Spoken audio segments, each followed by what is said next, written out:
شروع اللہ کا نام لے کر جو بڑا مہربان نہایت رحم والا ہے۔ الف لام را، یہ اللہ کی کتاب اور قرآن روشن کی آیتیں ہیں۔ کسی وقت کافر لوگ آرزو کریں گے کہ اے کاش وہ مسلمان ہوتے۔ اے نبی، ان کو ان کے حال پر رہنے دو کہ کھا پی لیں اور فائدے اٹھا لیں، اور لمبی لمبی آرزویں ان کو دنیا میں مشغول کیے رکھیں۔ آخر کار ان کو اس کا انجام معلوم ہو جائے گا۔ اور ہم نے کوئی بستی ہلاک نہیں کی مگر اس کا وقت مقرر لکھا ہوا تھا۔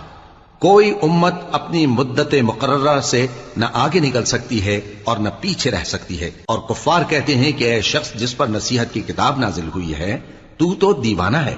اگر تو سچا ہے تو ہمارے پاس فرشتوں کو کیوں نہیں لے آتا؟ کہہ دو ہم فرشتوں کو نازل نہیں کیا کرتے مگر حق کے ساتھ، اور اس وقت ان کو مہلت نہیں ملے گی۔ بے شک یہ کتاب نصیحت ہم ہی نے اتاری ہے، اور یقیناً ہم اس کے نگہبان ہیں۔ اور ہم نے تم سے پہلے کے